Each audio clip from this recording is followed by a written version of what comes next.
Harry Potter and the Sorcerer's Stone, Chapter 3, The Letters from No One. The escape of the Brazilian boa constrictor earned Harry his longest ever punishment.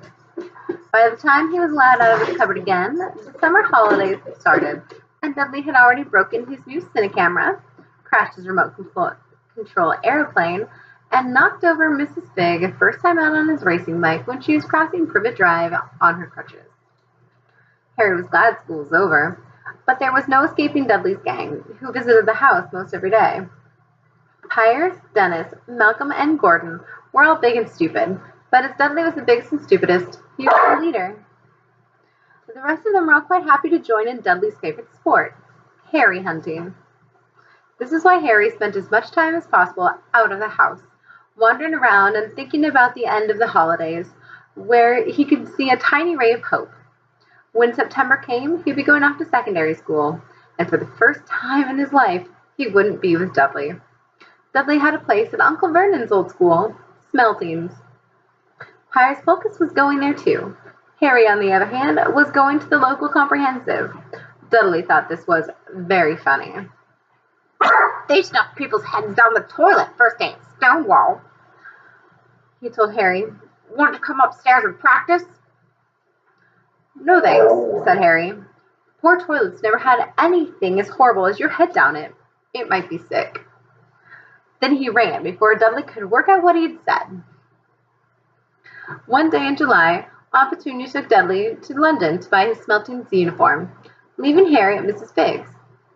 Mrs. Figg wasn't as bad as usual. It turned out she broke her leg tripping over one of her cats, and she didn't seem quite as fond of them anymore. She let Harry watch television and gave him a bit of chocolate cake that tasted as though she'd have it for several years. That evening, Dudley paraded around the living room for the family in his brand new uniform. Smeltings boys wore maroon tailcoats, orange knickerbockers, and flat straw hats called boaters. They also carried knobbly sticks used for hitting each other while the teachers weren't looking. This was supposed to be good training for later in life. As he looked at Dudley in his new knickerbockers, Uncle Vernon said gruffly that it was the proudest moment of his life. Aunt Petunia burst into tears and said she couldn't believe it was her ickle Duddykins. He looked so handsome and grown up. Harry didn't trust himself to speak. He thought two of his ribs might already have cracked from trying not to laugh. There was a horrible smell in the kitchen next morning when Harry went in for breakfast. It seemed to be coming from the large metal tub in the sink. He went to have a look. The tub was full of what looked like dirty rags swimming in gray water. "What's this?" he asked Aunt Petunia. Her lips tightened, as they always did if he dared to ask a question. "Your new school uniform," she said. Harry looked in the bowl again. "Oh," he said. "I didn't realize it would be so wet." "Don't be stupid," snapped Aunt Petunia. "I'm dyeing some of Dudley's old things gray for you. It'll look just like everyone else's when I'm finished." Harry seriously doubted this, but thought it best not to argue. He sat down at the table and tried not to think about how he was going to look on his first day at Stonewall High. Like he was wearing bits of old elephant skin, he assumed. Dudley and Uncle Vernon came in, both with wrinkled noses because of the smell from Harry's new uniform. Uncle Vernon opened his newspaper as usual, and Dudley banged his smelting stick, which he took with him everywhere. They heard the click of the letterbox and a flop of letters on the doormat. "Get the post, Dudley," said Uncle Vernon behind his paper. "Make Harry get it." "Get the post, Harry." "Make Dudley get it." "Poke him with your smelting stick, Dudley." Harry dodged the smelting stick and went to get the post. 3 things lay on the doormat. A postcard from Uncle Vernon's sister Marge, who was on holiday on the Isle of Wight, a brown envelope that looked like a bill, and a letter for Harry. Harry picked it up and stared at it, his heart twanging like a giant elastic band. No one, ever, in his entire life, had written to him. Who would? He had no friends, no other relatives. He didn't belong to the library, so he never received rude notes asking for books back. Yet here it was, a letter addressed so plainly there could be no mistake. Mr. H. Potter, the cupboard under the stairs, 4 Privet Drive, Little Winging, Surrey.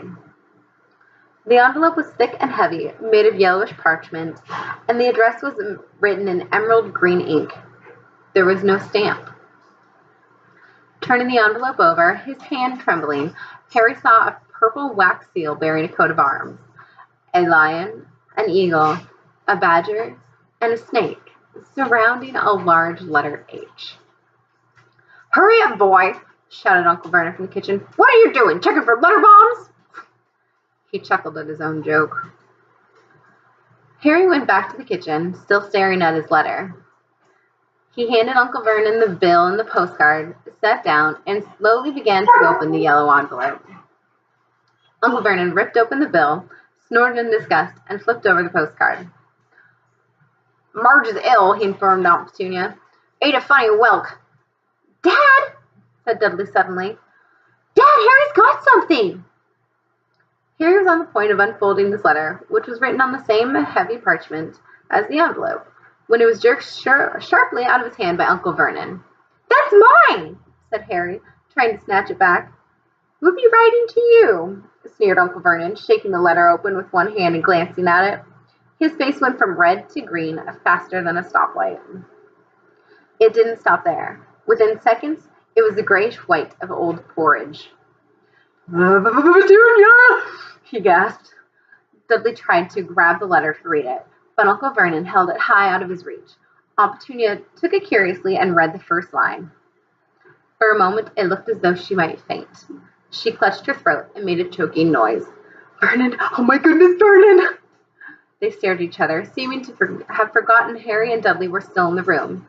Dudley wasn't used to being ignored. He gave his father a sharp tap on the head with his smelting stick. I want to read that letter, he said loudly. I want to read it, said Harry furiously, as it's mine.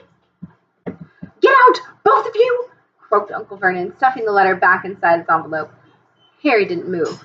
I want my letter, he shouted. Let me see it, demanded Dudley. Out, roared Uncle Vernon, and he took both Harry and Dudley by the scruffs of their necks and threw them into the hall, slamming the kitchen door behind them.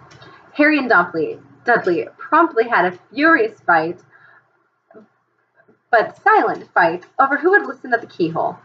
Dudley won, so Harry, his glasses dangling from one ear, lay flat on his stomach to listen to the cracks between the door and the floor. Vernon, Aunt Petunia was saying in a quivering voice, look at the address. How could they possibly know where he sleeps? You don't think they're watching the house? Watching, spying, might be following us, muttered Uncle Vernon wildly. But what should we do, Vernon? Should we write back? Tell them we don't want...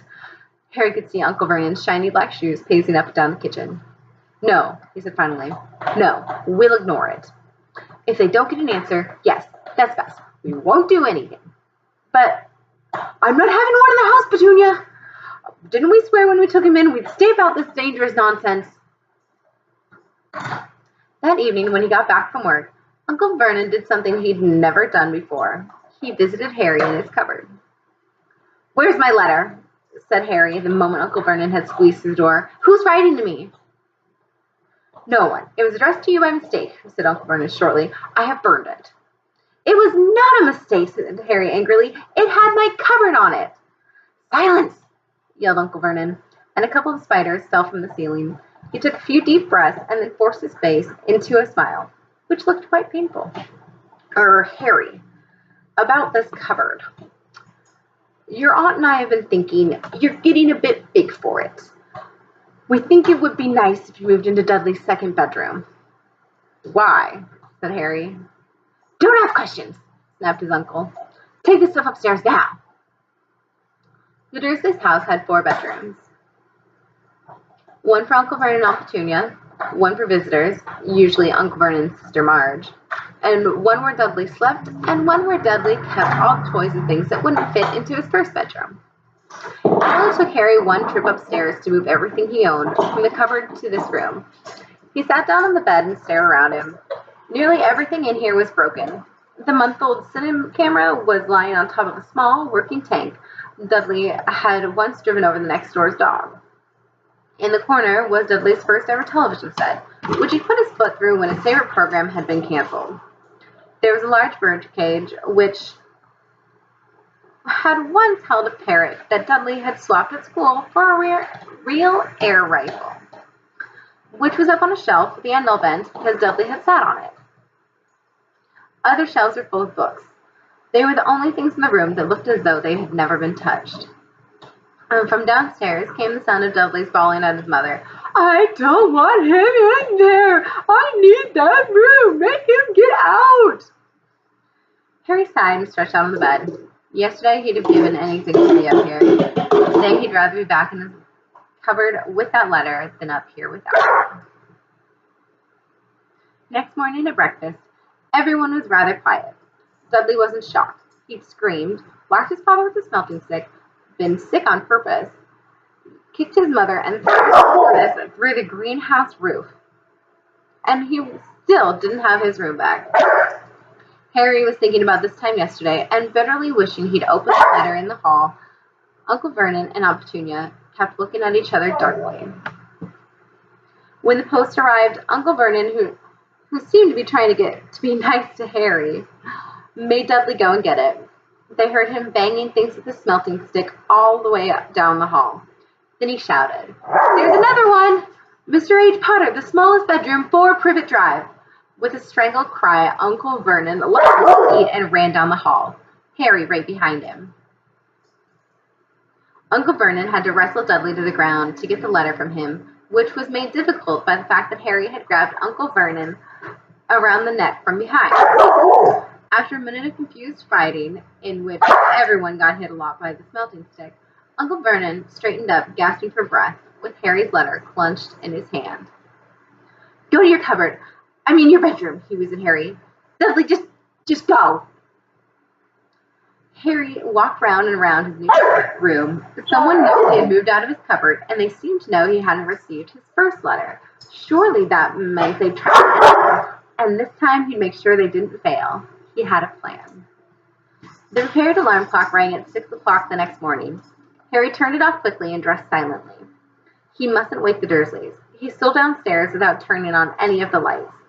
He was going to wait for the postman on the corner of Privet Drive and get the letters for number 4 first.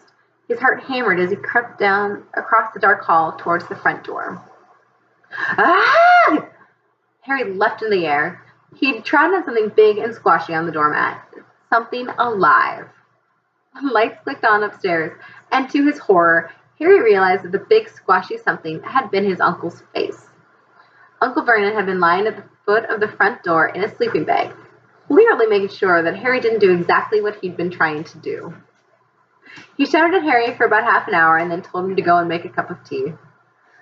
Harry shuffled miserably off to the kitchen, and by the time he got back, the post had arrived.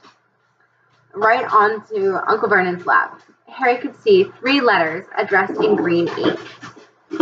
"I want," he began, but Uncle Vernon was tearing the letters into pieces before his eyes. Uncle Vernon didn't go to work that day. He stayed at home and nailed up the letterbox.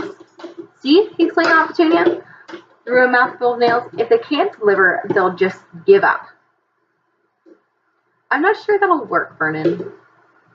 "Oh, these people's minds work in strange ways, Petunia. They're not like you and me," said Uncle Vernon, trying to knock on a nail with the piece of fruitcake Aunt Petunia had just brought him.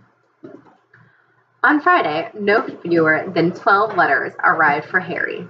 As they couldn't go through the letterbox, they'd been pushed under the door, slotted through the sides, and a few even forced through the small window in the downstairs toilet. Uncle Vernon stayed at home again. After burning all the letters, he got out a hammer and nails and boarded up the cracks around the front and back doors so no one could go out. He hummed tiptoe through the tulips as he worked and jumped at small noises. On Saturday, things began to get out of hand. 24 letters to Harry found their way into the house. Rolled up and hidden inside each of the 24 eggs that their very confused milkman had handed Aunt Petunia through the living room window. Uncle Vernon made furious telephone calls to the post office and the dairy, trying to find someone to complain to. Aunt Petunia shredded the letters in her food processor. "Who on earth wants to talk to you this badly?" Dudley asked Harry in amazement. On Sunday morning, Uncle Vernon sat down at the breakfast table, looking tired and rather ill, but happy. No post on Sundays, he reminded them happily as he spread marmalade on his newspaper. No damn letters today. Something came whizzing down the chimney as he spoke and caught him sharply on the back of the head. Next moment, 30 or 40 letters came pelting out of the fireplace like bullets. The Dursleys ducked, but Harry leapt into the air trying to catch one. Out! Out! Uncle Vernon seized Harry around the waist and threw him into the hall. When Aunt Petunia and Dudley had run out with their arms over their faces, Uncle Vernon slammed the door shut. They could hear the letters streaming into the room, bouncing off the walls and floor. That does it, said Uncle Vernon, trying to speak calmly but pulling great tufts out of his mustache at the same time. I want you all back here in 5 minutes, ready to leave. We're going away. Just pack some clothes. No arguments. He looked so dangerous with half his mustache missing that no one dared to argue. 10 minutes later, they had wrenched their way through the boarded-up doors and were in the car, speeding towards the motorway. Dudley was sniffling in the back seat. His father had hit him around the head for holding them up while he tried to pack his television, video, and computer into his sports bag. They drove. And they drove. Even Aunt Petunia didn't dare ask where they were going. Every now and then Uncle Vernon would take a sharp turn and drive in the opposite direction for a while. Shake 'em off, he would mutter whenever he did this. They didn't stop to eat or drink all day. By nightfall, Dudley was howling. He'd never had such a bad day in his life. He was hungry, he'd missed 5 television programs that he wanted to watch, and he'd never gone so long without blowing up an alien on his computer. Uncle Vernon stopped at last outside a gloomy-looking hotel on the outskirts of a big city. Dudley and Harry shared a room with twin beds and damp, musty sheets. Dudley snored, but Harry stayed awake, sitting on the windowsill, staring down at the lights of passing cars and wondering. They ate stale cornflakes and cold tinned tomatoes on toast for breakfast the next day. When they had just finished when the owner of the hotel came over to their table. Excuse me, but is one of you Mr. H. Potter? Only I got about 100 of these at the front desk. She held up the letter so they could read the green ink address. Mr. H. Potter, room 17, Railview Hotel, Cokeworth. Harry made a grab for the letter, but Uncle Vernon knocked his hand out of the way. The woman stared. I'll take them, said Uncle Vernon, standing up quickly and following her from the dining room. Wouldn't it be better to just go home, dear? Aunt Petunia suggested timidly, hours later. But Uncle Vernon didn't seem to hear her. Exactly what he was looking for, none of them knew. He drove them into the middle of a forest, got out, looked around, shook his head, got back in the car, and off they went again.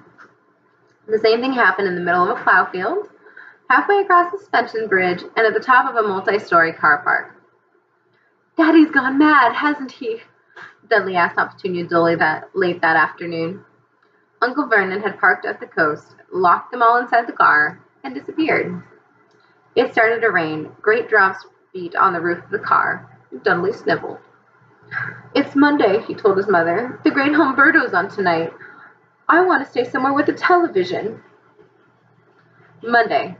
This reminded Harry of something. If it was Monday, and you could usually count on Dudley to know the days of the week based on the television, then tomorrow, Tuesday, was Harry's 11th birthday.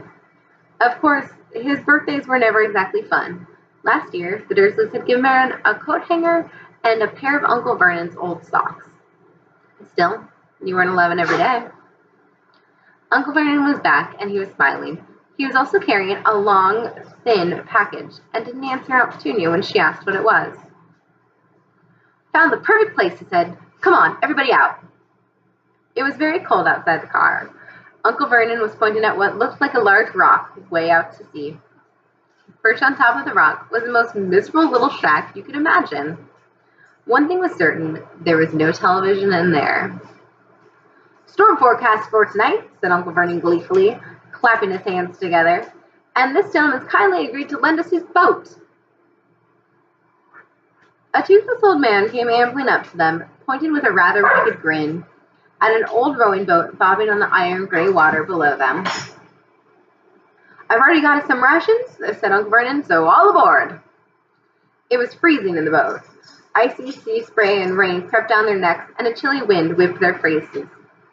After what seemed like hours, they reached the rocks, where Uncle Vernon, slipping and sliding, led the way to the broken-down house.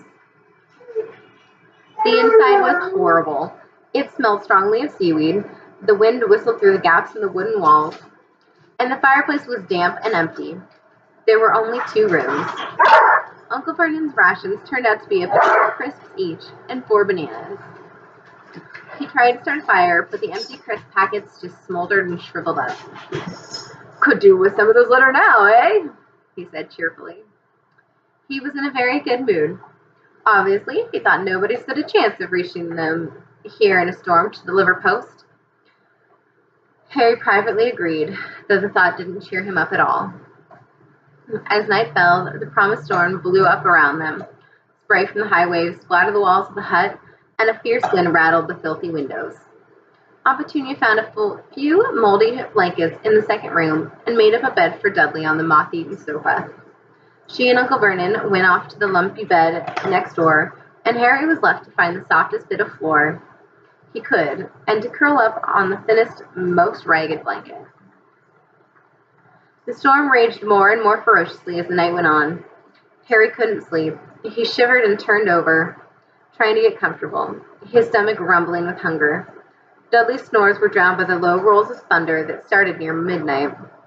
The lighted dial of Dudley's watch, which was hanging over the edge of the sofa on his fat wrist, told Harry that he'd be 11 in 10 minutes' time.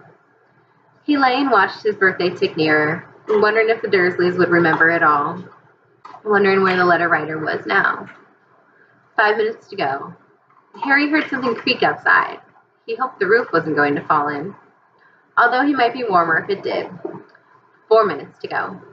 Maybe the house in Privet Drive would be so full of letters when they got back that he'd be able to steal one somehow. 3 minutes to go. Was that the sea slapping hard on the rock like that? And 2 minutes to go. What was that funny crunching noise? Was the rock crumbling into the sea? 1 minute to go and he'd be 11. 30 seconds? 20? 10? 9? Maybe he'd wake Dudley up just to annoy him. 3, 2, 1. Boom! The whole shack shivered, and Harry sat bolt upright, staring at the door. Someone was outside, knocking to come in.